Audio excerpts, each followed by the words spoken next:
Welcome to Forged in the Fires podcast with Fireman Rob. Being a fireman, father, veteran, husband, world record holder, and Ironman, he brings stories of experience to impact your life while challenging you to live it. What do you want from your life? Why do you want it? Are you willing to go through the challenges to get there? If you have the courage to take that first step, let this podcast be the catalyst to start your fire, while you bring the resilience to make it continue to burn. Our lives are made up of moments called right nows. So let's get started. Forged in the Fires podcast with your host, Fireman Rob, begins now. All right, welcome back to Forged in the Fires podcast. I'm your host, Fireman Rob. Today's guest is going to be one of those that you want to listen to if you're in the fire service and the medical service. Well, you know what? If you're just worried and dealing with burnout, this gentleman is going to be one of those words of wisdom that you're going to want to listen to. He is a dad of 3 and a practicing urologist. And now, you know what? He's a best-selling author. You're going to have to go to his site, Jeff Moody, and get his book. Jeff Moody, Dr. Jeff Moody, I should say. Welcome to the show. Hey, thanks very much, Rob. Or do you prefer Fireman Rob? I want to make sure that. Yes, I don't know if that's as powerful as a doctor. Well, thank you.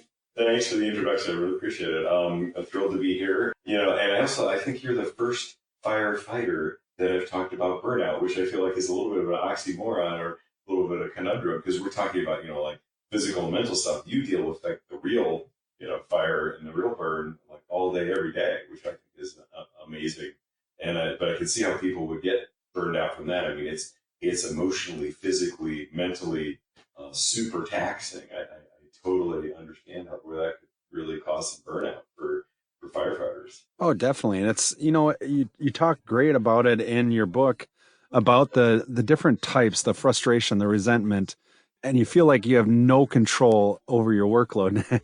Being a doctor, what does that feel like? Because you, at the same time, have that. You're in control of other lives. And when you feel like you're kind of spinning out of control, how do you get yourself back into the control? Well, that's a great question. I feel like a lot of the injury, so to speak, or a lot of the burnout that physicians sometimes have, some of it is self-inflicted because we are asked to do more and we do more and we keep saying yes, and we keep saying yes, and we keep saying yes. I like to tell my, clients that are, people, I'm like, no is a complete sentence. It is okay to decline to do something or to defer that work to somebody else. I mean, I have 11 partners. We have other, experts in town, in my state. You don't have to feel responsible for everything. But if you feel responsible for helping that person, you can at least direct them in the right direction, to the right people, the next best place to go. I can't do it right now, but my partner can do it for you in 20 minutes. So, right. Let's get, I think one of the issues with, and I'm sure this is probably true, or I'll ask you that question when I'm done, but in medicine, I think there's a lot of kind of Lone Ranger-ish mentality. Like you work really hard in undergrad to get into medical school. You work really hard in medical school. It's somewhat competitive. It's collaborative, but it's competitive as well. And then you work really hard in residency and you want to be the best and do the best to get the best job. And it all kind of falls on you.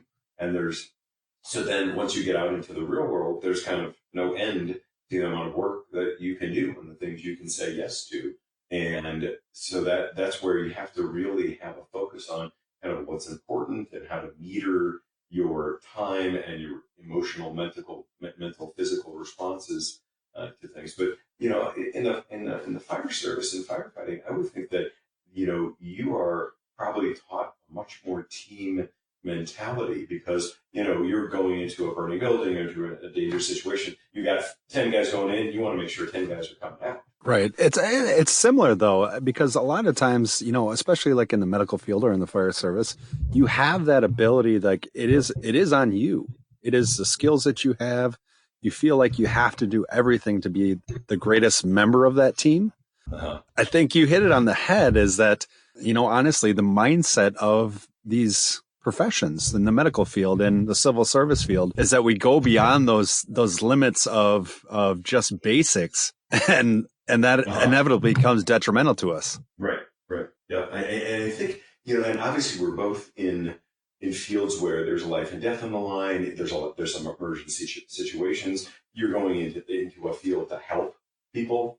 Clearly, right. There are many ways to have a life and make a living, and running into burning buildings, I think, would be not in the top 20. It's on the lower level for you. Maybe for me, maybe plus minus, but I think you guys are unbelievable. But for most people in the world, they're like, yeah, that's like 432nd on my list of things that I want to do for a living. Just below snaking out a toilet. Or being a snake charmer, Yeah, exactly. I love it. The interesting thing, and I love what you're talking about, the mental aspect, because I think that's one of the biggest things that I see from my profession, as well as a lot of medical professionals that I know. That burnout, do you see it come as more of a mental burnout before physical burnout, or is it the opposite way around? I think, a couple of things. I think everybody comes to it from a little bit of a different angle, I think, and a different manifestation of it. Some people get sad and get blue. Some people get angry. I was kind of more the angry, frustrated kind of burnout person. Some people just get quiet and they withdraw. Some people, end up committing suicide. I think it's different how people present as far as their symptoms, but I do think there's a pattern of putting everything else in front of you before you. And there's a bit of a mindset that leads people to think that way. But I think then you don't you take care of yourself. You don't budget time for exercise. You don't budget time for good nutrition or sleep. There's always, you know how it is. There's always more you could be doing. And it's one of those things where if you don't have the mindset where, I need to take care of myself, because if I don't, then there won't be any of me left. I think that's the mental aspect of this, is maybe people need to have a little bit of a new paradigm or a new construct of how they think about their life and what's important and what they want to achieve and how they want to achieve it. I don't know if you ever saw this movie Elf with Will Ferrell, but Elf, Will Ferrell is this he's a giant guy who's supposedly an elf, and he goes back to New York and finds his father, who's James Caan, and James Caan has a son of his own, and Will Ferrell and James Caan's son are talking, and they're like, my dad has to go to work, and they look at each other and they're like, you don't like the way he does work, So there are different ways you can do work, and I think that's one thing that people, either maybe by example or by the environment they're in, like say like everyone does it this way, so then I'll do it this way too, even though it sucks and it's horrible. Right. So I think it's a little bit of a mindset and or the environment that you're in. In medicine, we have at least 7, and mine was because I'm a little remedial. 11 years of kind of like inoculation or inculcation of the medical industrial complex, or just like this is how we do it in medicine, for at least 7 years between medical school and some of the residencies. My residency was 6 years, 7 years after medical school. And I kind of say I took the remedial path. I needed a little extra training. But, you did the Tommy Boy path. A lot of people go to school for 10 years. Exactly. But you get conditioned, and kind of you get this mindset basically, kind of, or environment that you're in kind of seeps into you, and you're like, well, this is the only way the only way I can do this is I have to work harder, and then put myself second or third or fifth, and my family second, third, fifth, and my health, ninth, and then next thing you know, you're burned out. That's crazy to go through that much schooling and that much preparation for that life experience, for that life that you're leading as a doctor, only to have that burnout get you before you maybe feel like you're done. Is that something that's really tangible in that career field, that maybe some people go too long because they don't understand the burnout level, because they want to make sure they went to school for half their life to become this doctor? I'm not going to let this get to me. Well, and I think also, the studies show that like a very low percentage of med students prior to entering medical school are burned out. By the time they finish, it's about 40%. This is just medical students. Just medical school. Yeah. And then you do residency, which is your training program. Then you get into practice. So, unfortunately, burnout has already kind of like gotten a good hold, gotten its hooks into people, I think, early on. I think there is definitely an element of, well, I've invested X amount of time. I've invested 7 years, 10 years, 15 years in becoming this to a certain extent, I think a lot of people in medicine, they're like, if they will still love it, great, let's make this better for you. But I think there's a big element of like sunk cost. You're like, well, I just spent more than half my life doing this, and now I hate all parts of it. Well, wow. So now we got to figure out something else that you will like better, but then it's like, well, I have all these loans and, for medical school, et cetera. So it tends to become, and this is kind of the way I conceptualize this, and I talk about it in the book, I'm like, your life has become like a box that either you built or was constructed around you. Okay. And it has different components. We talk about that in the book, but it's like, is this a box of your own construction, or is this one that was basically, now it has you trapped? And now we have to figure out a way to either reconstruct it into a box or a life that supports you, or we have to blow it up and start from scratch. And that may be painful. It may be embarrassing. You're like, well, you went to medical school. It's just, now you're not going to be a doctor. Well, what's wrong with you?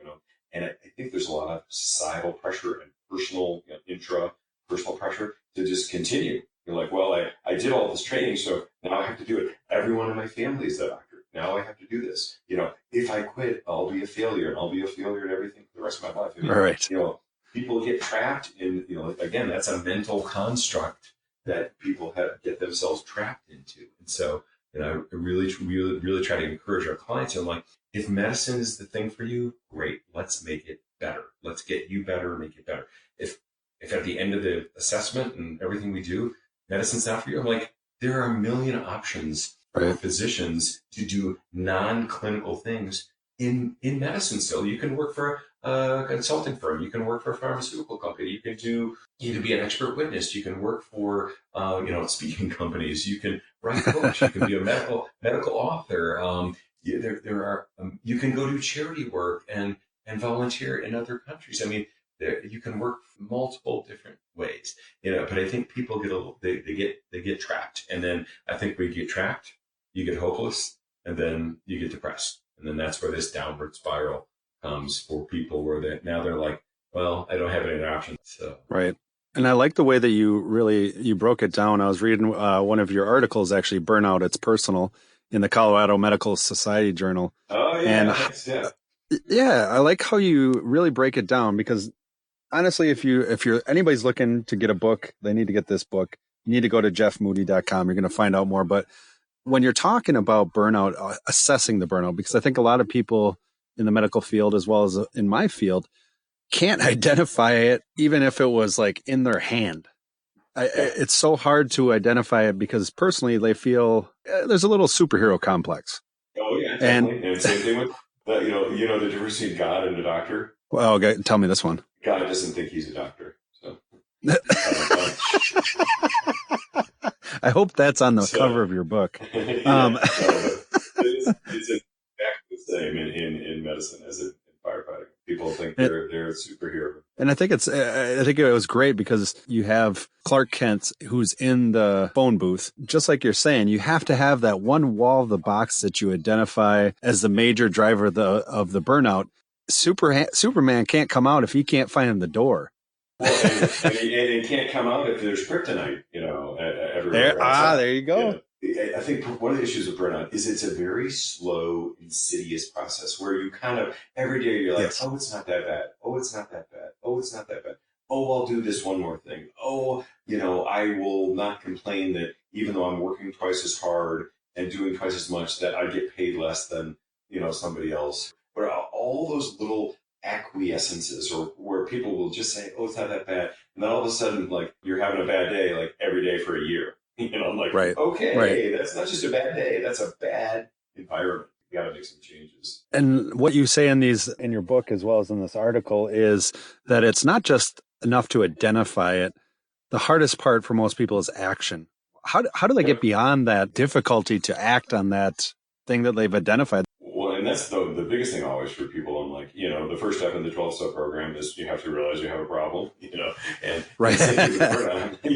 I'm like, you got to realize you have something going on. Like, once you do, to me, that's about 75% of it.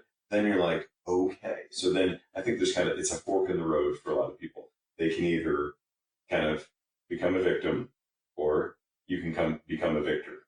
Okay. If you become a victim, you'll just boo-hoo, poor me, nothing I can do, and just kind of bottle it up, and then it turns into a pressure cooker. And if you kind of have the victor, or I kind of really think this is like a problem solving mentality, and brain scans and brain chemistry studies show that when you start problem solving, your brain chemistry actually changes, and the parts of your brain that are activated are the parts that are brain that are involved in like, positive emotion and, upward feelings and energy and all those things. And so when you kick your brain in, and what do doctors do? We solve people's problems all day. So, but when you actually apply it to yourself, that's when you start to see some real improvement, because you're like, hey, I decided, thought this was a solution, I implemented it, and hey, it worked out great. And so then you start to get that positive upward spiral instead of kind of the downward spiral. So that's why I think I'm the simple man. I can't be that smart. I'm only a urologist. There are much smarter people in the world. But the thing that I always think of is like, let's break this down as simple as possible. So I'm like, find the thing that makes your blood boil the most. Think of a solution, whatever it is, and then put a deadline on it, because the behavioral studies show that you about triple your results, triple the chance of that actually being done if you put a deadline on it, and then do it. And if that didn't work, okay, things are not perfect. What do we learn? Okay, that didn't work. What's another way to attack this problem? And keep working. Like I had a live stream guest on last week, a super smart guy named Ari Meisel. His whole thing is about lessdoing, lessdoing.com. He's an amazing guy. But his whole thing is like, let's focus on things that will move the needle, or you outsource or get rid of those tasks. So one of the things he talked about, it was an app where I can do voice recording, memo type things to communicate with my medical assistant. I started doing that this week. I'm like, why haven't I been doing this like 10 years ago? It's awesome, because then I don't have to find her or write something down and I leave her a voice memo. It goes straight to her phone. She picks it up when she's ready. She does whatever needs to be done. I mean, that probably saved me 10 or 20 minutes a day. Boom. Huh. So, but like, let's say it didn't work. Let's say, oh, she doesn't check her phone enough, whatever. I'm like, okay, well, we'll try something else. Like, you have to have, I think, some motivation to keep iterating and keep finding solutions. And that's why I like, try something, but if it doesn't work, then try the next thing that works. And then once it works, then you get into that positive upward spiral. At least that's how things work for me. That's how things work for a lot of our clients. It's interesting. That's a very I like that answer, because it's interesting, because you hit on a really tough topic in today's society, because everybody has that instant gratification need. That if I eat this product, I'm going to lose 20 pounds tomorrow. Or if I read this, I'm going to get my degree in a day. That philosophy is so hard to be able to instill in kids nowadays, or even in the workforce, to be able to say, hey, if that didn't work, what can you do that's something else that might work? Do you see a lot of people coming to you and saying well, if it doesn't work, I'm just going to keep going? In that really, I think the people who end up raising their hand, who want help, they're serious. It's the people who I never see or never talk to, or don't sign up for the email list, or don't get on these podcasts with you, listening. Or I think the people who kind of want to ignore the problem, well, we can't help them right now. They'll have to come to that conclusion. Well, unfortunately, if there's an event, like maybe there's a negative event in their practice, and they get kind of mandated to go through some sort of counseling, then we might be able to interact. But I do think it's an important aspect of this, is that you have to think about what's a possibility for getting it better, and then give it a shot. I always used to tell my junior residents when they screwed up, and junior residents screw up a lot, because they have to. That's how you learn. That's how they learn. And I'm sure junior firefighters screw up a lot. And you're like, I was telling them, I'm like, everybody makes mistakes. I'm like, learn from it, and then let's try to not repeat it.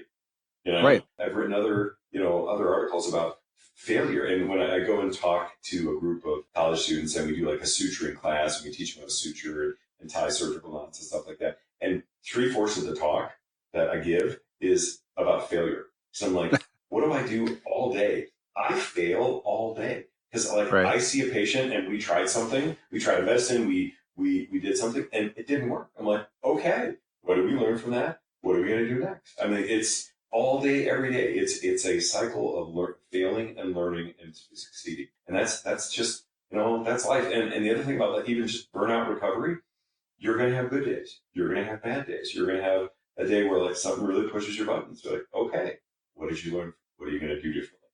So, I think it's kind of just like growth and evolution as a human being, but this is something that'll actually help you too. I love it because it doesn't just apply to doctors or firefighters or police officers. It actually applies to everybody. I mean, parents who are having to teach their kids at home who didn't go through get their bachelor's degree in teaching. Burnout is something that's real. You need to go to jeffmoody.com, find the book. The Doctor is Burned Out, A Physician's Guide to Recovery. That's going to be a great book. I'm excited to dive deeper into it. But I appreciate you coming on the show today.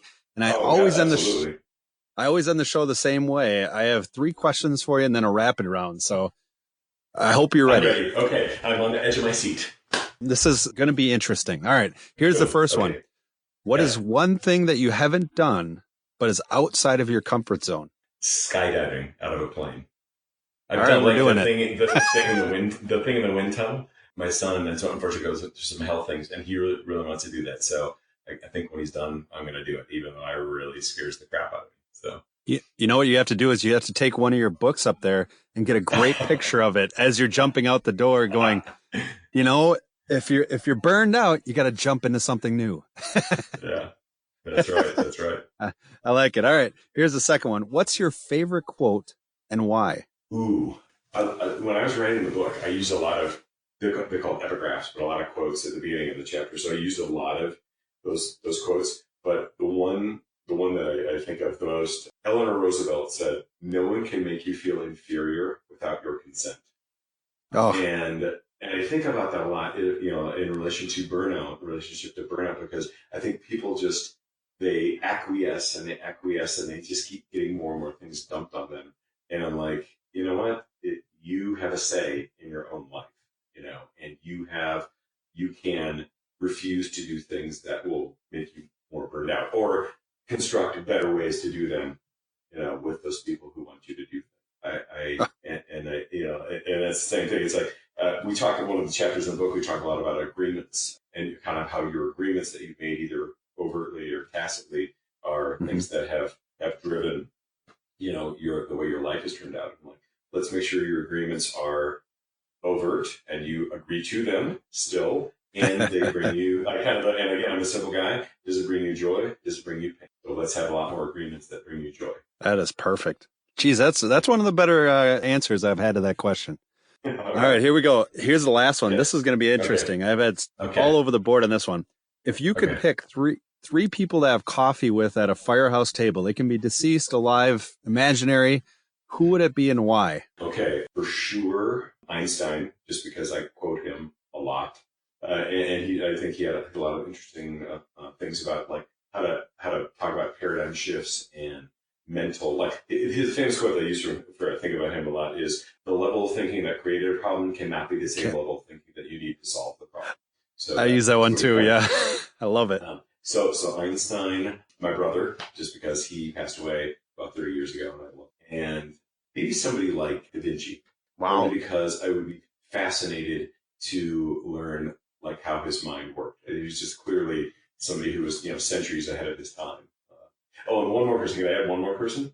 Oh, you could totally. This is your table. Okay. So the last person would be Imhotep, who was an Egyptian ruler in, I think, about 2,000 or 3,000 BC. And I'm fairly convinced that Imhotep was an alien, because, they talk about all these magical powers that Imhotep had, because he would heal people, and had, and lived for centuries. And so those 4 people. That, oh my gosh. All right. Can I add myself to that one?